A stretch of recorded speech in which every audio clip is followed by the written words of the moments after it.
I'm Elizabeth, just your average housewife living in a pretty standard life. As I near my 60s, my husband Christopher, who's a bit older, has shifted from full-time work to freelance gigs, and we're enjoying our laid-back days together. Our only son, Daniel, got married last year. At the request of his wife Stephanie, they didn't have a wedding ceremony, but they did take wedding photos in Italy, it seems. The two of them smiling happily against a backdrop of the clear blue sky and ocean. We couldn't help but laugh at how radiant they looked, which earned us a glare from our son. We're happy as long as they're happy, no matter the circumstances. The couple met far away in Stephanie's hometown and have settled there due to work commitments. Although it's not an easy drive, they usually come home for Christmas and Independence Day.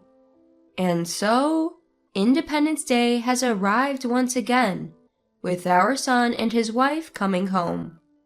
We're home! Hello, mother-in-law. Long time no see. Thank you for coming all this way. Come in, come in. I lead Stephanie, who still seems a bit tense, into the living room. We catch up over some key lime pie I prepared for this occasion, and the conversation is lively. Well, mostly it's me doing the talking. You're too excited, Mom, Daniel says, rolling his eyes. Next to him, Stephanie smiles and nods along. Oh my, look at the time. I'll go start dinner. Stephanie, you can relax. No, please let me help. With that, Stephanie puts on the apron she brought and follows me into the kitchen.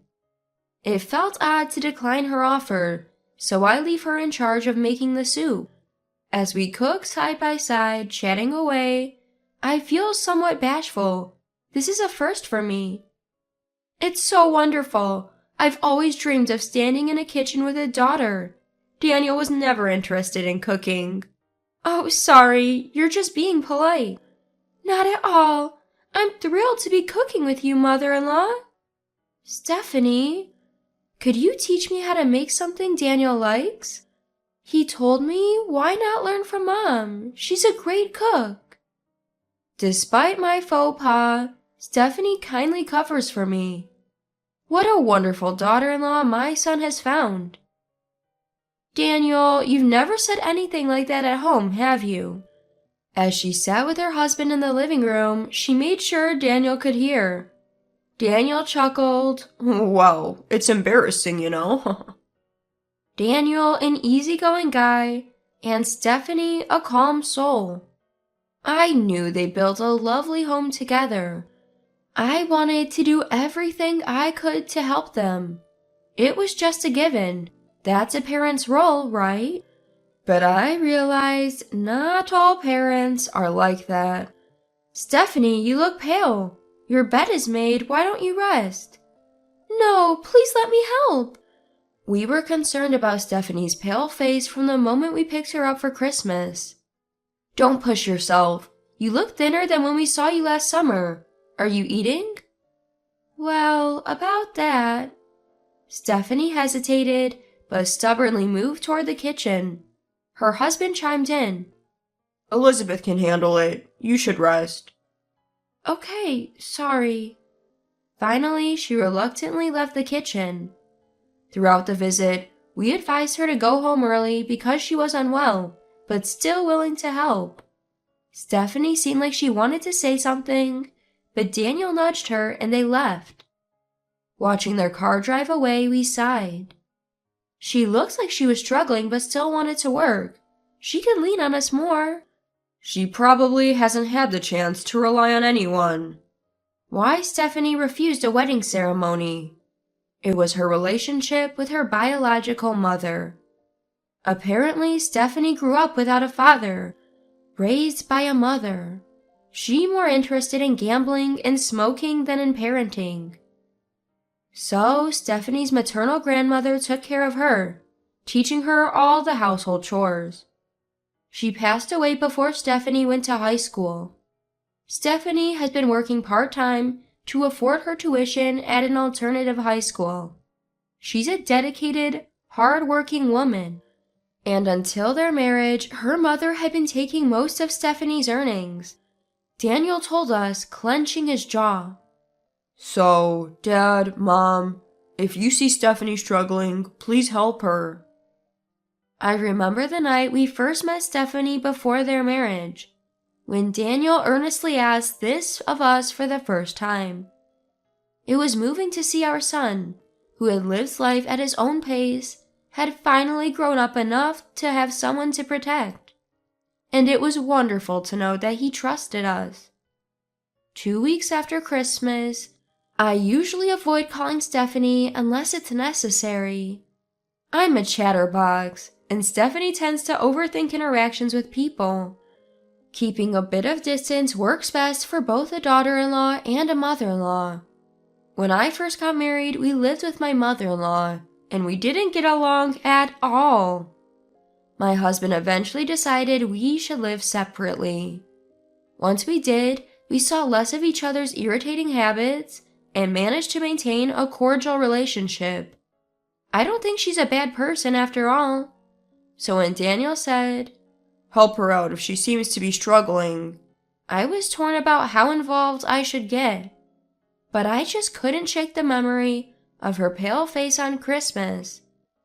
I'll just check on her, then hang up quickly. I convinced myself and pick up the phone. After several long rings, she picks up. Mother-in-law? Hey, how are you feeling, Stephanie? Did you see a doctor? Sorry for prying, but I've been really worried. I nervously ramble on, trying to hide my guilt. There's silence on the other end. Sorry, I tend to ramble on selfishly. Help me. What? Mother-in-law, please help me. Her voice is desperate. I instantly realize the gravity of the situation. What's wrong? Are you feeling ill? Where's Daniel? Daniel is on a business trip. Understood. I'll be a little while, but hang tight. I'm definitely coming.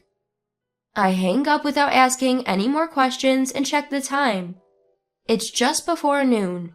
If I catch the train now, I should be there in about 2 hours. I leave a quick scribble note for my husband, grab my wallet and phone, and rush out of the house. Stephanie! Mother-in-law! Stephanie was slumped on the couch in a room as cold as outside. You don't seem to have a fever. Did you go to the hospital? I'm sorry. No need to apologize. I'm sorry. Stephanie? To snap her back to reality, I warm the room and decide to make some cocoa. The fridge is empty, so I can only make rice porridge. What I had to force out of her hesitating lips was about her strained relationship with her mother. Stephanie's mother had always opposed our marriage. Probably didn't want to lose a daughter who took care of her and gave her money. So she agreed to back off on the condition that she would financially help us until we had children. Turns out Stephanie was suffering from morning sickness on Christmas. After the new year, she was led to an OB/GYN during a hospital visit where they confirmed a heartbeat from the fetus. Her morning sickness is severe, and she has even had her work hours reduced. Daniel wanted to cancel his business trip, but Stephanie insisted he go, citing it as important. Then her mother showed up, demanding money. Seeing Stephanie's pale face, she quickly discerned the pregnancy and yelled, "You are not allowed to have this baby!" Upset that her usually submissive daughter wasn't agreeing, she took all the money and food in the house and left. As Stephanie recounted this calmly, I broke into tears. How could someone do this to her own daughter and grandchild? Mother-in-law. Seeing me cry, Stephanie's emotionless face twisted with guilt. It was heartbreaking to see her, a woman who didn't even know how to cry in pain. Stephanie, be honest. What do you want to do?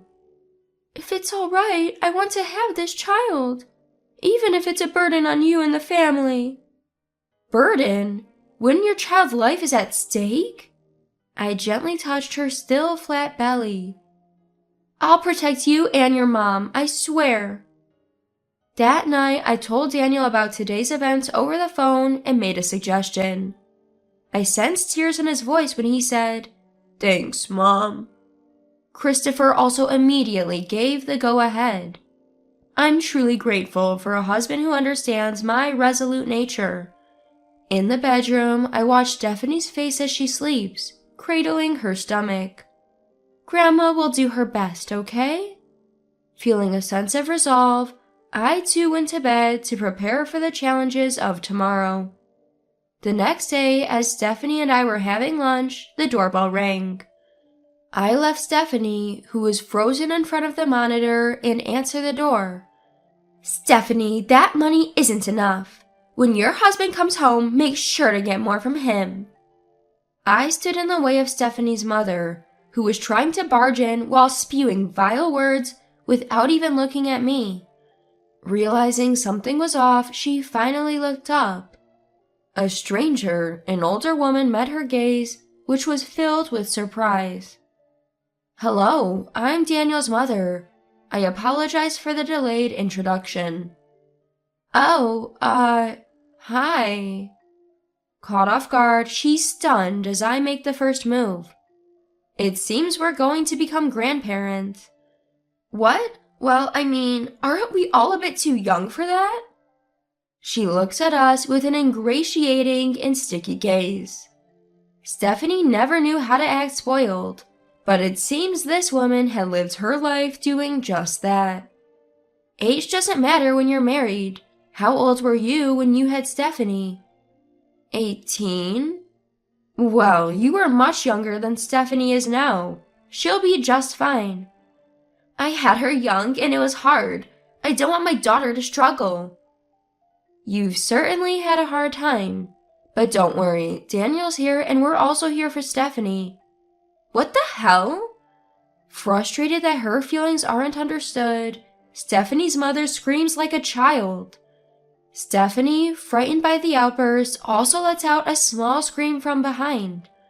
So you're telling me that my daughter, who I raised single-handedly through struggles, won't give me money because she's married and pregnant? That's ridiculous. The one who's ridiculous is you. I firmly reject this incredibly selfish person, giving her no room to cling to me. Children are not born to serve their parents. They're born to live happily as individuals. Besides, your struggles stem from your lack of self-control and reckless spending. I can do whatever I want with my daughter. Then give your daughter to us. Suddenly, the bedroom door opens and my reserved husband appears.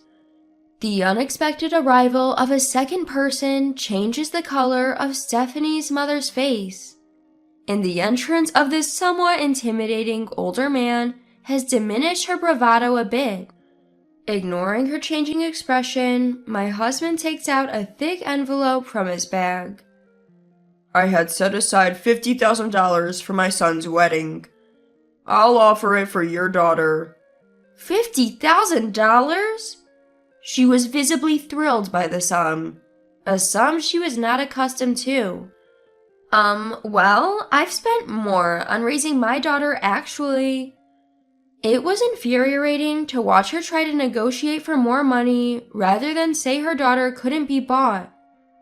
That amount has probably already been paid back by your daughter, hasn't it? She seems quite self-sufficient. If you don't need it, we can call the deal off. Well, fine then. It's for my daughter and my grandchild. She snatched the envelope from my husband. Her daughter was nowhere in her gaze anymore. Let's go, Stephanie. Okay. To spare Stephanie from any more ugliness, I took her outside. But she stopped at the front door, turning to say, "Thank you for everything, Mom. Goodbye." She would soon realize what she had lost for such a small amount. But by then, Stephanie and her child had enough time to escape. 1 year later, Christmas used to be the time we waited for our son to come home. Not this year, because we have our wonderful daughter Stephanie and granddaughter Ashley here with us. Thanks for watching Ashley, mother-in-law. She slept like an angel. Did you get what you needed? Yes. Oh, I got some donuts too. How thoughtful of you. Come, sit by the fireplace. Sure. Stephanie settles in next to the fireplace as if she's always been part of our home. You see, Stephanie and her family are living with us. When Daniel, my son, couldn't leave his job abroad, we decided Stephanie and Ashley could stay with us to be safe. Daniel had always planned on transferring back here, and just before Ashley was born, that wish came true. They could have moved out when Daniel arrived, but Stephanie wanted to live with us, so they still do. We thought there might be friction living together, but so far it's been delightful. In fact, it's brought so much life to our remaining years that had otherwise seemed set for monotony. While enjoying some delicious donuts, my husband popped in. Elizabeth, another email came through. Oh my, what does it say this time? Please give Stephanie and my grandchild back. Stephanie is my precious daughter. Since she left, it's like the fire in my heart has gone out. I have no money. If you won't return my daughter, give me money. You'll be in trouble too if something happens to me. My husband sighed in disbelief. She writes the same pitiful stuff every time. Oh, come on, Christopher. As I chuckled at his comment, Stephanie furrowed her brows and laughed awkwardly. Turns out Stephanie's mom squandered the $50,000 she got in exchange for her daughter in no time. And so we get these tragic soliloquies about her pitiful state. Hey, it's like we just changed who we're supporting. We wanted another child but couldn't have one. We got a lovely daughter for just $50,000. It's a bargain. You're too kind, mother-in-law. Stephanie replied with a face on the brink of tears. Don't worry about the money. Elizabeth and I really feel this way. Christopher, you're cool. As I teased him, he lightly hit me with the newspaper he was holding. I'm glad I married Daniel. I'm happy I met you and father-in-law. How fortunate. I'm happy too. Getting such a wonderful daughter is the best thing our son has ever done. Hey, am I being neglected here? You know I'm here too, right? Daniel pouted, and the grandchild in Stephanie's arms yawned a little. We both chuckled at the sight. Even my husband, tipping his coffee cup, seemed delighted. Another peaceful day passes with our wonderful daughter. Something truly invaluable that money can't buy. That mother who ruins such tender moments is foolish. Instead of meaningless money, she should have valued the warm hand beside her. I sympathize with her for not knowing what it means to be happy as a mother, but I can't forgive her. However, I'm grateful she gave me a wonderful daughter like Stephanie. Shall we have mac and cheese for dinner tonight? I'll help you, mother-in-law. Thank you, Stephanie, as always.